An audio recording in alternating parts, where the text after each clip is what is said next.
Everyone, welcome to সম্প্রজ activity and welcome to my another blog. তোমাদেরকে অনেক অনেক ভালোবাসা জানিয়ে শুরু করছি আরও একটা নতুন ব্লগ। তো সকালবেলা তো আমার মাম্মার ঘুম ভেঙে গেছে। গত রাত্রে জ্বরে একটু কষ্ট হয়েছে মেয়ের, ঠিকই, কিন্তু আমার মেয়ের একটা ভালো জিনিস কী বলো তো, মানে সবসময় ফুল অফ এনার্জি থাকে তার। মানে শরীরটা খারাপ একটু, কিন্তু তাকে দেখে বোঝা যাবে না। হ্যাঁ, যখন জ্বরটা আসছে তখন একটু নিস্তেজ হয়ে যাচ্ছে, কিন্তু তারপরে আবার সেই যেরকম এনার্জি সেরকম। তাই এখানে খাওয়া দাওয়া চলছে বাবা মেয়ের মুড়ি। মর্নিং সবাইকে। আজকে সকালবেলা থেকেই মনটা অতটা ভালো নেই। কালকে মাম্মাকে সকালবেলা যখন ডাক্তারখানায় নিয়ে গেলাম তখন ওর অতটা কিছু অসুবিধা ছিল না, কিন্তু বিকেলবেলা থেকে হঠাৎ ওর জ্বর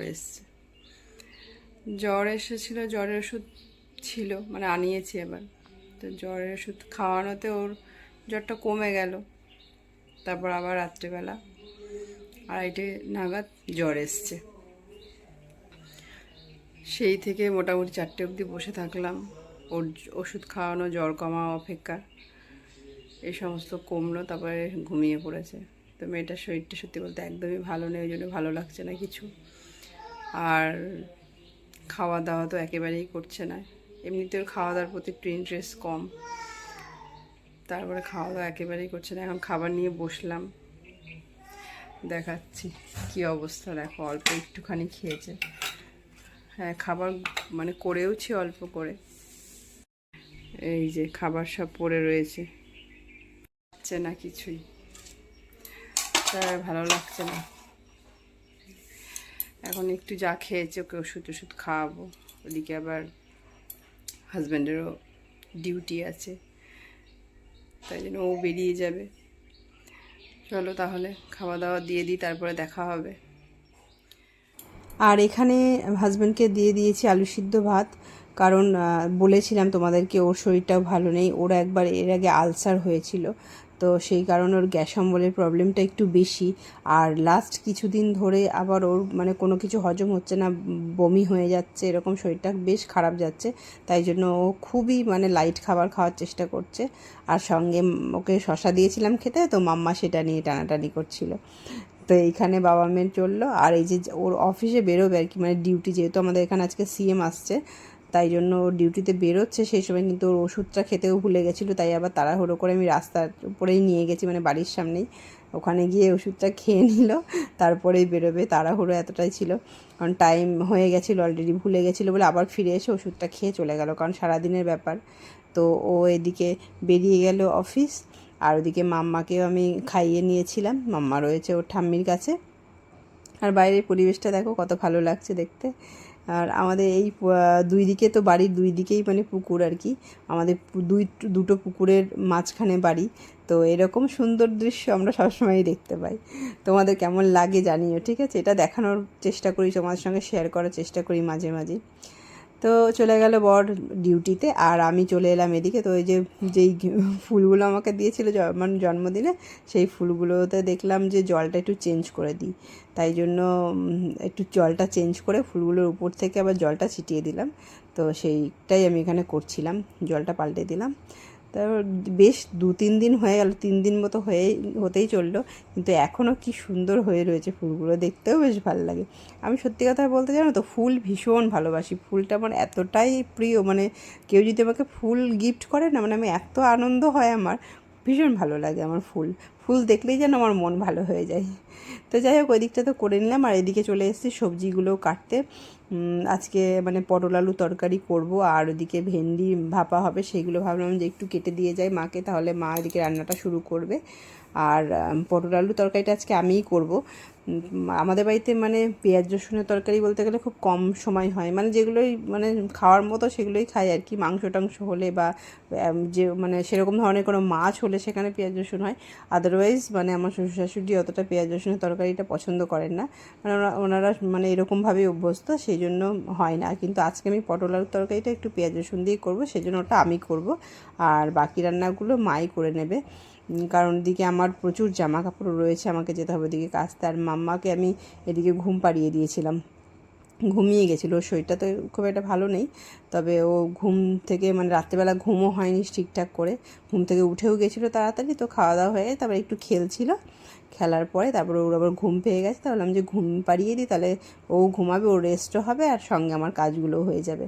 তো সেই জন্য ওকে ওইদিকে ঘুম পাড়িয়ে দিয়েছিলাম আর এদিকে কাজগুলো করে দিচ্ছিলাম। এখানে আমি কেটে নিয়েছিলাম ভেন্ডিগুলো, আর তার সঙ্গে তার আগে কাটলাম হচ্ছে পটল আলুর তরকারিটা আলাদা হবে, আর এটা ভেন্ডিটা সর্ষে দিয়ে ভাপা হবে। আর ওইদিকে ডাল হবে আজকে। ডালটা অ্যাকচুয়ালি আমাদের বাড়িতে রোজই হয়। হ্যাঁ, হয়তো তোমাদের মনে হতে পারে যে রোজই ডাল হয়, সেটাই বলছি, কিন্তু হ্যাঁ সত্যি আমাদের বাড়িতে মানে ডালটা রোজ দিন হয়, ডাল কোনো দিনও মিস হয় না, কারণ আমার শ্বশুরমশাই উনি ডাল ছাড়া একদম খেতে পারেন না আর কি। আর আমাদেরও এখন অভ্যেস হয়ে গেছে, রোজ ডালটা লাগেই আর কি। তো যাই হোক, এখানে চলে এলাম, দেখো আজকে কত জামা কাপড়, কালকের এই চাদরটা তুলেছিলাম, কালকে না কাচা হয়নি, ওটা থেকে গেছিলো, সেই জন্য ওটা আজকে কাচবো। আর এই যে সব আলাদা আলাদা জামা কাপড় সবার দেখলে তো বলে, সবার আমার হাজব্যান্ডের মেয়ের, সেগুলোই দেখাচ্ছিলাম যে কত জামা কাপড়। তো জামা কাপড়গুলো কেচে নিয়ে চলে এলাম এবার তরকারিটা করতে। আর এই যে ভেন্ডি পাপা হয়ে গেছে, আজকে কচুর শাক হয়েছে মাছের মাথা দিয়ে, আর ওদিকে হয়েছে আমডাল। আর এইখানে এখন আমি করব পটল আলু তরকারি, আর সঙ্গে বসিয়ে দিয়েছি মেয়ের খাবার। মেয়ের তো খাওয়া দাওয়ার এখন আরোই মুখে রুচিটা নষ্ট হয়ে গেছে, জ্বর হয়েছে বলে, সেই জন্য আমি সবজিটা এমনিতেও খেতে চাই না অতটা। তো খিচুড়ির মধ্যে দিলেও তখন সেই খিচুড়িটার থেকে বরঞ্চ শুধু যদি আলু দিয়ে করি না, তাহলে ও সেটা বেশি ভালো খায়। তাই এখন দেখলাম যে জ্বর যেহেতু মুখে ভালো লাগবে না, তো আমি শুধু আলু দিয়েই সেই জন্য করলাম। তো এখানে বসিয়ে দিলাম, ওর খিচুড়িটা হয়ে গেল, মানে ওর খিচুড়িটা বসিয়ে দিয়ে এদিকে আমি আবার করব আমার পটল আলুর তরকারিটা। ওগুলো তো কেটে রেডি করেই রেখেছিলাম, তোমাদের তো দেখিয়ে দিলাম। আর এই যে এখানে যে সিটি পড়বে, এবার রেডি করে বসিয়ে দিলাম, গ্যাসটা পুরো। তো এখানে পটল আলু তরকারির জন্য মশলা করে নিচ্ছিলাম, লঙ্কা দিলাম, আদা দিলাম, জিরে দিলাম, আর সঙ্গে দিয়ে দিলাম একটু রসুন, আর এই দু টুকরো পেঁয়াজ। এটা আগে ভালো করে পেস্ট করে নেব, আর তারপরেই ওদিকে ভাজাটা বসাবো, মানে পটলটা ভাজা আর আলুটা ভাজা এগুলো করে নেব। মানে পেঁয়াজটা এখানে অল্প একটু দিয়ে দিলাম, আর একটু অল্প করে পেঁয়াজ তেলের ওপরেও দেবো। তো এখানে আমি পটল ভাজাটা বসিয়ে দিলাম, নুন হলুদটা দিয়ে, তারপরে এটাকে ভালো করে ভেজে নেব। এটাকে মানে আমি একটু ঢাকা দিয়ে ভাজবো, প্রথমে একটু গ্যাসটা বাড়িয়ে নিয়ে ভেজে নিচ্ছি, তারপরে গ্যাসটা কমিয়ে দিয়ে তারপরে আমি মানে ভাজাটা মানে কমিয়ে দিয়ে তারপর ঢাকা দিয়ে রাখবো আর কি। এইভাবেই আমি ভাজাটা করে নেব। আজকে আমি পটল আলুটা এইভাবেই করছি। অনেকেই ভাবতে পারে যে পটলটাকে এইভাবে লম্বা লম্বা করে কেটেছি, কারণ অনেকেই মানে পটল আলু তরকারি ম্যাক্সিমাম ক্ষেত্রে গোল করে কাটা হয়, তো আমি এরকম করে করি। এটা আমার মা করে এরকম করে রান্নাটা। আমার এইরকম করে পটলটা কাটা হলে মানে কি পটলটা বেশ একদম নরম হয়ে যায়, পটলটার মধ্যে মশলাটা যায়, আর এইটার জন্য একটা আলাদা টেস্ট হয়। তো এটা মায়ের হাতের রান্নাটা, আমার মায়ের হাতের রান্নাটা আমার ভীষণ ভালো লাগে। তো সেই রকম মায়ের মতনই করার চেষ্টা করলাম আজকে। তো পটলটা ভেজে তুলে নিয়েছিলাম, তারপরে আলুটাও ভেজে তুলে নিলাম, আর এইবার কড়াই আবার তেল দিয়ে নিলাম, আর তেলের ওপরে আমি একটু দেবো হচ্ছে জিরে ফোড়ন, জিরেটা একটু ফোড়ন দিয়ে দিলাম, তারপরে দিলাম খুব সামান্য পেঁয়াজ দিলাম, যেহেতু আমি পেস্টও করেছি তাই জন্য আর বেশি পেঁয়াজ দিলাম না, অল্প পেঁয়াজ দিলাম। এবার আমি মশলাটা দিয়ে দেবো। তো এই মশলাটা দেওয়ার পরে ভালো করে একটু কষিয়ে নেব। খুব সিম্পল, যেমন মানে ন্যাচারালি সবাই এরমই করে হয়তো, তবে অনেকেই হয়তো পেঁয়াজ রসুন দিয়ে খায় না, পটল আলু নিরামিষের ক্ষেত্রেই হয়, কিন্তু আমি এরকম করেও মানে আমার ভালো লাগে আর কি এরকম করেও। তো মশলা কষানো হয়ে গেছে, তারপরে আমি আবার আলুটা দিয়ে 2 মিনিট মতো কষিয়ে নেব। এইবার তারপরে আবার পটলটা দিয়েও আরও 2 মিনিট কষিয়ে নেব। অনেকেই অনেক রকমভাবে মানে নিজের পদ্ধতিতে নানান রান্না করে থাকে। তো এটা অনেকের কাছে হয়তো মানে মনে হতে পারে যে কেমন বা কী। হ্যাঁ, তো তোমরা দেখতে পারো ট্রাই করে, যাদের কাছে এটা অন্যরকম লাগবে। আর যারা এরকম করে খায় তারা তো কোনো ব্যাপারই না, তারা সেটা জানে। আর যদি কেউ এরকমভাবে না করে থাকে, যাদের কাছে অন্যরকম মনে হচ্ছে, তারা কিন্তু ট্রাই করে দেখতে পারো, খারাপ কিন্তু লাগবে না। তো যাই হোক, এরকম করে এবারে জলটা দিয়ে দিলাম। এবার এটাকে একটু মানে সিদ্ধ হয়েও এসছে, মানে লাস্টের দিকে হয়ে গেছে পুরো সিদ্ধ টিদ্ধ যখন হয়ে গেছে, তখন তারপরে লাস্টে একটু গরম মশলা দিয়ে দিলাম। আর গরম মশলা দিলে তারপরে নামিয়ে নেবো। খুব একটা বেশি ঝোল রাখবো না, একটু মাখা মাখা হলেই বেশি ভালো লাগে। হ্যাঁ, তো মোটামুটি হয়েই এসছে। এবার আমি নামিয়ে নেব তরকারিটা। তো তোমাদের কেমন লাগছে আজকে আমার এই পটল আলুর তরকারির রেসিপিটা অবশ্যই জানিও। একদম পুরোপুরি চেষ্টা করলাম যে মায়ের মতো যেন রান্নাটা করতে পারি। তো মা যেমন করে মোটামুটি ওরমই করেছি, কিন্তু মায়ের মতো টেস্টটা হয়নি, জানো তো, সত্যি কথা, মা যেমন করে সেরকম টেস্ট হয়। তো স্নান টান করে চলে এলাম, এবার আগে মাম্মাকে খাওয়াবো, তারপরে অন্য কাজ, কারণ ওর আবার ঘুম পেয়ে যাবে। আজকে সকালবেলা অনেকক্ষণই হয়ে গেছে ঘুমিয়েছে, আর বেশিক্ষণ ঘুমায়ও নি, ঘুম পেয়ে যাবে, তাই জন্য চটপট খাইয়ে নিই।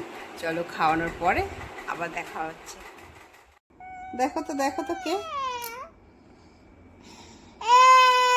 না ঘুম হয়ে গেছে, এখন পাপা এসে পাপা আবার বেরোচ্ছে, তাই জন্য কান্নাকাটি। পাপা কেন নিয়ে যাচ্ছে না, ইচ্ছে একে এখন যেতে হবে।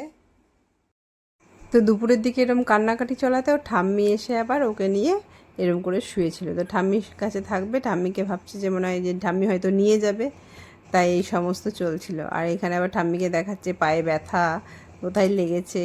তো ঠাম্মি ওর সঙ্গে একটু গল্প টল্প করলো, তারপরে ম্যাডামের একটু মুড ঠিক হলো, তারপর আবার আমাকে বাইরে ঘুরতে নিয়ে যেতে হয়েছে। মানে ঘরের মধ্যে আর ম্যাডাম দুপুরবেলায় থাকেননি, তো এইভাবেই কেটে গেল আজকে।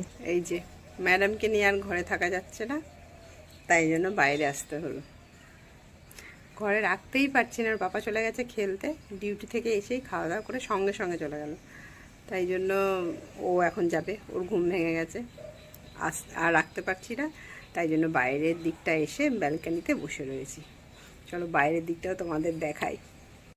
তো আজকে সারাদিনটা মোটামুটি এরকমই গেল, মাম্মাকে নিয়ে এখানে অনেক সময় বসতে হলো, আর ওদিকে আবার সারা বাড়ি করে বেড়াচ্ছিল, একবার উপর নিচ এরকমও করছিল। তো ম্যাডামের জ্বর হলেও ম্যাডামের কিন্তু এনার্জিতে কোনো কমতি নেই, ফুল অফ এনার্জি, তার একদম মস্তিতেই আছে। একটু শরীরটা খারাপ যদিও, তোমরা একটু প্রে করো যেন আমার ইচ্ছে তাড়াতাড়ি সুস্থ হয়ে যায়, আর একদম যেন সুস্থ থাকে, ভালো থাকে। আর তোমাদের আজকের ব্লগটা কেমন লাগলো অবশ্যই কিন্তু জানিও, ভালো লাগলে অবশ্যই এটা লাইক করে দিও। আর হ্যাঁ, আমার চ্যানেলে যদি নতুন হয়ে থাকো তাহলে কিন্তু সাবস্ক্রাইব করতে একদম ভুলো না। আর দেখা হচ্ছে তাহলে নতুন কোনো আরেকটা ব্লগে, ততক্ষণ সবাই ভালো থেকো, সুস্থ থেকো, সাবধানে থেকো, টাটা, বাই বাই। বলো হাওয়া চলো চলো, আব ছায়া জান